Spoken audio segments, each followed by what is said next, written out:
नमस्कार मित्रांनो, कोकणातल्या भयकथा या चॅनलवर आपल्या सगळ्यांचं स्वागत असा. तुम्ही जर आजच या चॅनलवर असाल तर चॅनल सबस्क्राईब करा आणि बेल आयकॉन दाबा. बेल आयकॉन दाबल्यावर खाली येणाऱ्या ऑल ऑप्शनला क्लिक करा, म्हणजे पुढच्या सगळ्या भयकथांचे नोटिफिकेशन तुमच्यापर्यंत पोहोचतील. मित्रांनो, ही गोष्ट प्रशांत नावाच्या व्यक्तीने सांगितलेली आहे. तिच्या वाडीतील रखुमा आत्या, तिची जमीन आणि राहता घर कसा हडपला गेला आणि त्यानंतर काय काय प्रकार घडले त्या ह्या गोष्टीत मी तुमका सांगणार आहे.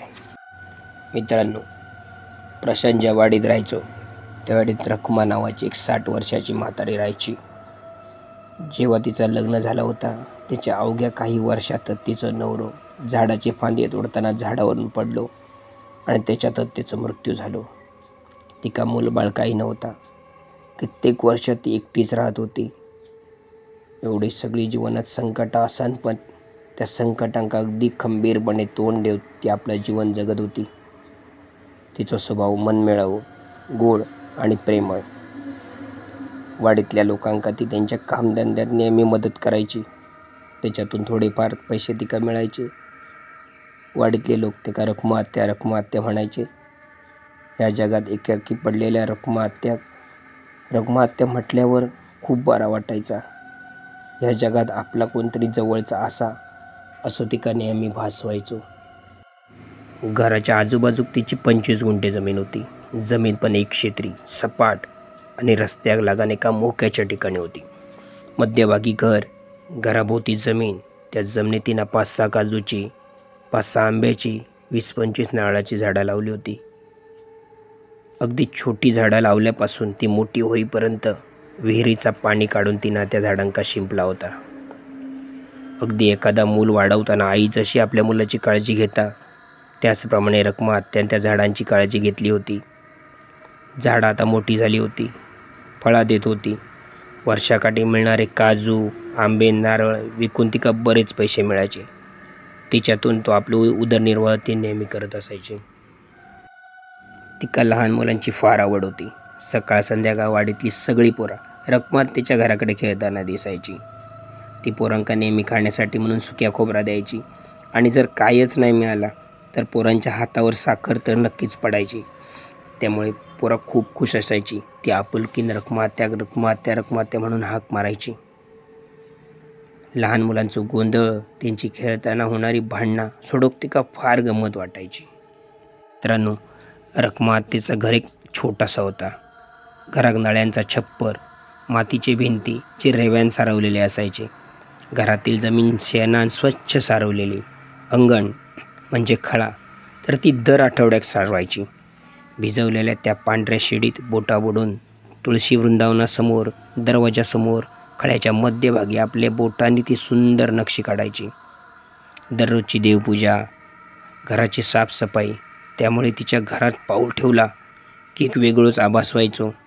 एखाद्या मंदिरात जसा वातावरण असता तसा वातावरण नेहमी तिच्या घरात असायचा. तिच्या घराशेजारी तिच्या जमिनीत एक भला मोठा पिंपळाचा झाड होता. ते काय देवस्थान होता तर तिनं आमका कधीच सांगितलं नाही. पण दररोज संध्याकाळी देवासमोर बत्तीवात करून झाली की ती पिंपळाच्या झाडाकडे एका उभ्या असलेल्या दगडासमोर देवबत्ती लावायची. तोंडातल्या तोंडात काहीतरी पुटपुटायची. पण आजपर्यंत त्या पिंपळाच्या झाडाबाबत आणि त्या उभ्या दगडाबाबत कोणाकडे कधीच तिनं काय सांगितलं नव्हता. कधी कोणी विषय काढलो की ती नेहमी जाणीवपूर्वक तो विषय टाळून न्यायची. वाडीतील एखाद्या व्यक्तीकडे कामाक जायची तेव्हा दुपारचं जेवण तर तिकडेच व्हायचा. मग काय, ती माणसं रात्रीच्या जेवणासाठी म्हणून डबं भरून आत्याक द्यायची आणि म्हणायची, आत्या आता घरात जाऊन जेवण करू नको, ह्यात जेव. तेव्हा तिच्या चेहऱ्यावरचा जो समाधान तर बघण्यासारखे असायचा. तिका 2 भाचे होते, म्हणजे त्याच्यात 2 भावांची 2 मुलं. ती कधीतरी अमावास्या पौर्णिमेक यायची, विचारपूस करायची, पण जास्त येणं जाणं नसायचा. त्या म्हाताऱ्याने बेवारस रखुमा आत्याकडे फार लक्ष देऊ त्यांच्याकडे वेळ नसायचो. सगळा अगदी कारणापुरताच असायचा. अशात 5-6 वर्ष निघान गेली. रखुमा आत्या आता फारसा काम करूक जमत नसायचा. तिचा वय झाला होता. कधीतरी तब्येत बरी असली की ती जेवण बनवायची, नाहीतर शेजारचीच माणसं तिका जेवण आणून देत असायची. या परिस्थितीत मात्र भाच्यांचा येणाचा नाता वाढला होता. एके दिवशी दुपारी ते रखमा आत्याकडे गेले होते. दुपारची वेळ होती. जोरजोरात बोलणं झाला. ह्या सगळं ऐकल्यावर शेजारचे लोक त्यांच्या घराकडे धावले. बघतात तर काय, भाच्यांच्या हातात एक बॉन्ड पेपर होतो आणि रखमा आत्या ते त्या बॉन्डवर अंगठो लावून सांगत होते. बंटी म्हणत होती की मेले तरी चलात, पण ह्या कागदावर अंगठो लावचंय नाही आणि तुमच्याबरोबर येऊचंय नाही. माका तुमची सहानुभूती नको. ह्या वयात मी मेले तरी माझ्या घरात आणि जगले तरी माझ्या घरात. आणि ती मोठमोठ्यानं रडाक लागली. शेजारच्या लोकांनी तिका सावरण्याचा प्रयत्न केल्याने एकंदरीत सगळं वातावरण बघून दोन्ही भाच्यांनी काढतो पाय घेतल्याने. काही दिवसांनी शेजारच्या लोकांनी रखमा आत्याक त्या दिवशी घडलेल्या प्रकाराबद्दल विचारणा केली. तेव्हा ती म्हणाली, अरे ते दोघे जण माझी जमीन घर ही पोराप्रमाणे वाढवलेली झाडा विकूक बघतात.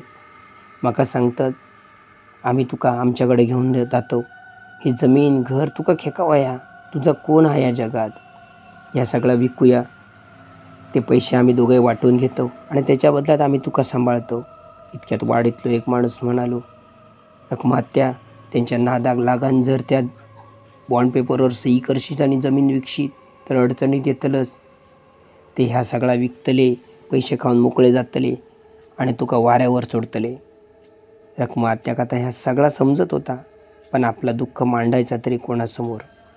ह्या उतार वयात आपणा कोण बघतलो ह्यो प्रश्न तिच्यासारखं मनात येत होतो.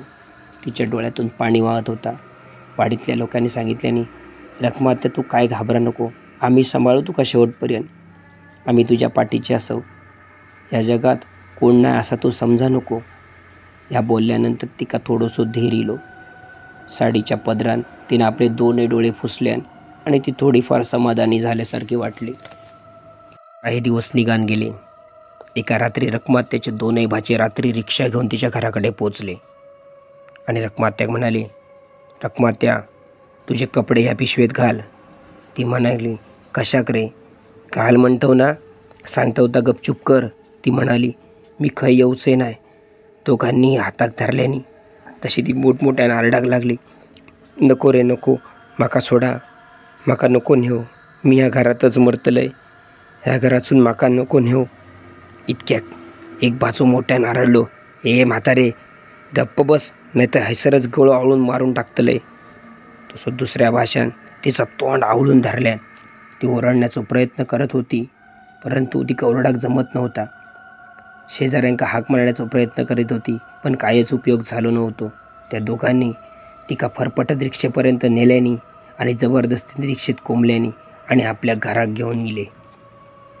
दुसऱ्या दिवशी सकाळ झाली आणि दुपार झाली तरी पण रखमा आत्या कशी काय दिसाक नाही.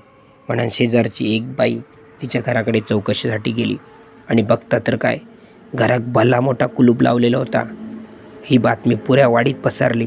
लोकांनी अंदाज बांधल्याने की तिचे भाचे तिका घेऊन गेले असतले. वाडीतल्या एकाकडे त्यांच्या भाच्याचा मोबाईल नंबर होतो.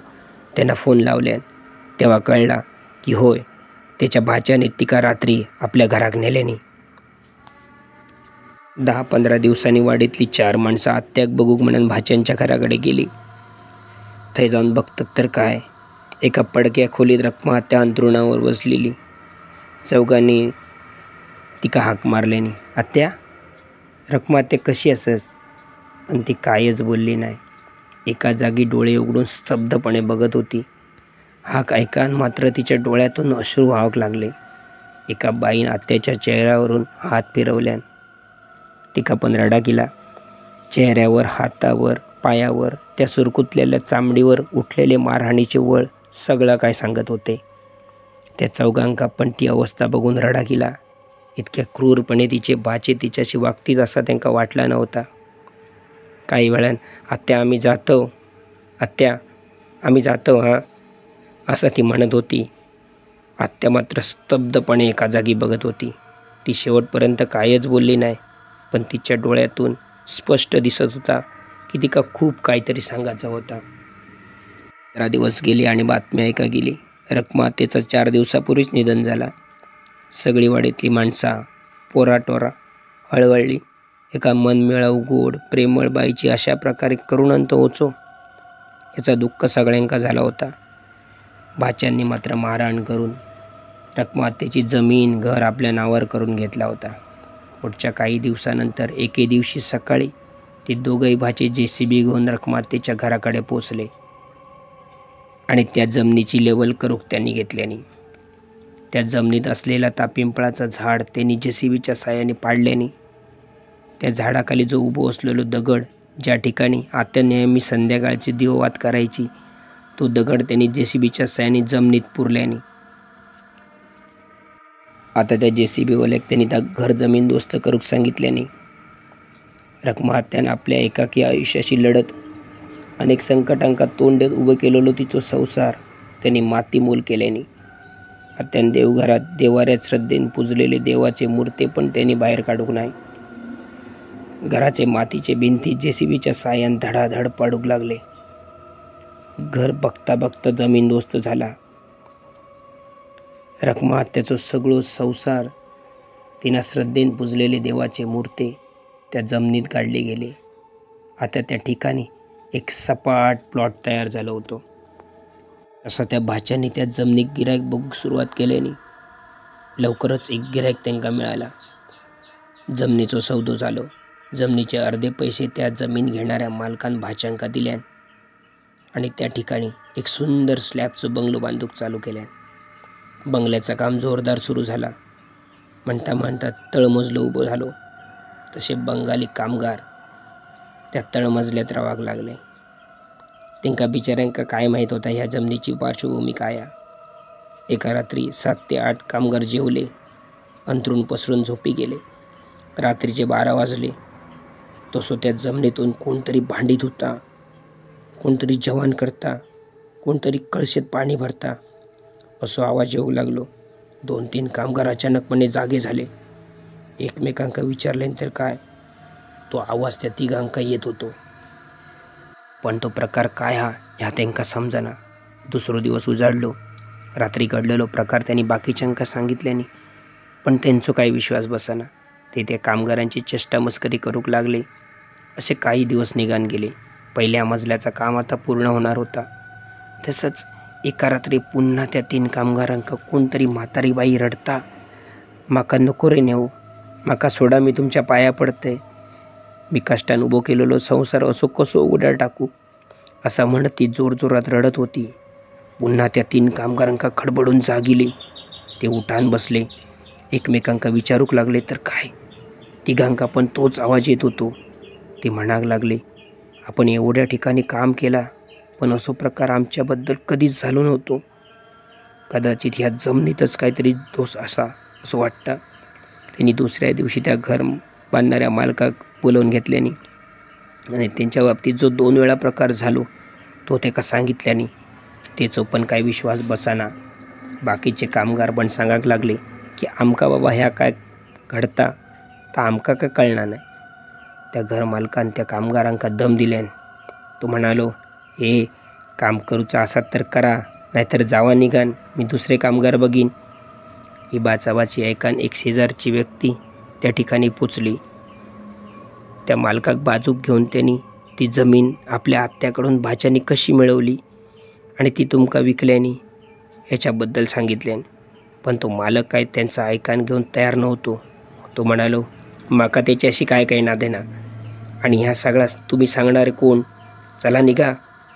तो माणूस विचारून निघान गेलो. त्या मालकाक तरी त्या घरात खैरावाचा होता. ते का तो बंगलो बांधूच होतो आणि विकूच होतो, म्हणून तो ह्या सगळ्या बाकीच्या गोष्टींकडे जाणीवपूर्वक लक्ष देत नव्हतो. त्याचा बराचसा काम आता पूर्ण झाला होता. म्हणता म्हणता एप्रिल महिना उजाडलो. घर बांधूच्या ठिकाणी लाईटची व्यवस्था नव्हती. बंगल्यात झोपला की खूप गरमी व्हायची, म्हणून ते 7 ते 8 कामगार टेरेसवर आज झोपा गेले होते. सगळ्यांनी अंथरुणा घातल्याने गप्पा गोष्टी करता करता सगळे झोपे गेले. रात्री 12 वाजले. तसो खाली विचित्र आवाज येऊ लागलो. तशी त्या तिघांका जाग गेली. तिघे उठले. टेरेसच्या त्या अर्ध्या बांधलेल्या भिंतीकडे गेले आणि बघतात तर काय मित्रांनो, त्या ठिकाणी त्या भला मोठा झाड जा पाडला गेला होता आणि त्या झाडाखाली उभं असणार जो दगड त्या ठिकाणी जमिनीत पुरलो गेलो होतो. त्या ठिकाणाहून जमिनीतून एक पांढरी आकृती वर येण्याचा प्रयत्न करीत होती. तिचोच तो विचित्र आवाज त्या नीरव शांततेत घुमत होतो. त्या पांढऱ्या आकृतीचो छातीपासून खालचो भाग जमिनीत पुरलेलो होतो आणि बाकीचो भाग तो वर येण्यासाठी तळमळत होतो. ते तिघही कामगार खूप घाबरले. या सगळ्या बाकीच्या कामगारांका दाखवया म्हणजे त्यांचा विश्वास बसात असा म्हणान त्यांनी बाकीच्या कामगारांका उठवल्याने सगळे उठले. टेरेसवरनं खाली नजर टाकल्याने तर काय, ती पांढरी आकृती सगळ्यांका दिसत होती. आता बाकीच्यांचे तर डोळेच पांढरे झाले. एवढे दिवस ते 3 कामगार खरा सांगत होते, ह्याच्यावर त्यांचा विश्वास बसलो. सगळे एकदम खाली बसले आणि ह्यो काय प्रकार म्हणाक लागले. त्याच्यातलो एक वयस्कर कामगार म्हणालो, नक्कीच ही जमीन शापित हा, त्यामुळे हो प्रकार घडता. सगळ्याच कामगारांनी या सगळा आपल्या डोळ्यांनी बघितला होता. त्याने ठरवल्याने आता आपण पुन्हा टेरेसवर झोपायचं नाही आणि तसा काय आता फक्त 15 दिवसच काम पूर्ण हो कसा. कसे तरी 15 दिवस काढायचे आणि हैसून निघायला जायचा असा म्हणून सगळे अंथरुणावर पडले. यात एक बातमी शेजाऱ्यांका समजली. जमीन खरेदी केलेल्या मालकान त्या दोनही भाच्यांका जमिनीच्या व्यवहारात पूर्ण फसवल्यान. अर्धे पैसे त्यांका दिल्यान, अर्धे देवकच नाही. ह्या धक्क्यान त्या दोनही भाच्यांच्या मनावर परिणाम झालो.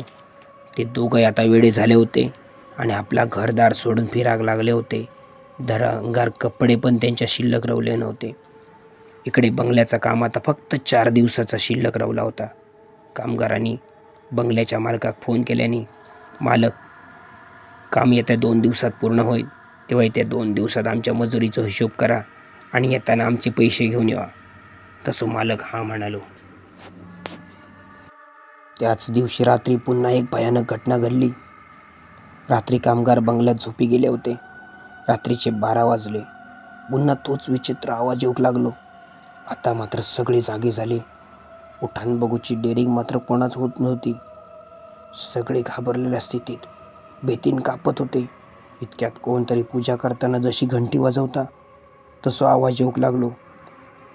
सगळ्यांनी मोठं धीर करून खिडकीकडे इले आणि बाहेर बघितल्याने तर काय आश्चर्य.